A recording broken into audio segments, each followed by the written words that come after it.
New pictures of the Charlie Kirk assassin just made things worse, because what nobody knows is that he wasn't even caught by the FBI. He was turned in by his own father. And that's just the tip of the iceberg, because this entire thing is messier than you think, since nothing is adding up. He was a trained hunter, grew up in a conservative family he ended up hating, and spent his time on internet forums, which is exactly what led him down the dark path of sniping Charlie Kirk from over 200 yards away, right in the middle of a massive event. If you think he grew up troubled, deranged, or isolated, you'd be wrong, which is exactly where this whole story takes a crazy twist. This wasn't just some random off the internet. This kid was on a scholarship, he was bright, and he even had a future. Congratulations, you have been selected to receive the Resident Presidential Scholarship from Utah State University. Matter of fact, even people who grew up with him and knew him from school just can't wrap their head around how he'd do something like this. Kid was smart, quiet,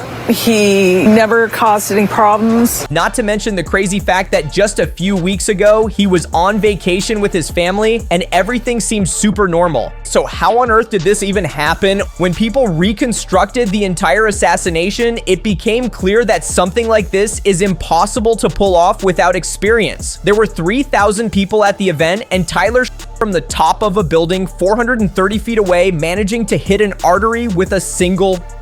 Not only that, but he even managed to escape despite the massive crowds and heavy security, which is why this entire assassination was carefully planned and executed with a scoped firearm, a perfect vantage point, and a reliable escape plan. This is the reason many people online are skeptical that Tyler did this alone and didn't have any help, because even though he was a hunter, he had zero military background, and hunting doesn't teach you how to perfectly set up and execute a high-profile assassination. But here's where things get even shakier. The feds told the public that Tyler had no digital footprint, and to a lot of people that doesn't make sense. His bullets had engravings with internet slang and phrases, and his family even has pictures of him being obsessed with his computer. This is why some of the details don't add up, and it's gotten people wondering if there's something far more sinister at play that's being hidden from the public. Because what everyone wants to know is whether or not he received any help or training from people he met online, and that rabbit hole might take the entire country down a disturbing path, since this isn't the first time something like this has happened. President Trump was almost assassinated a while ago as well, except the shooter just missed his.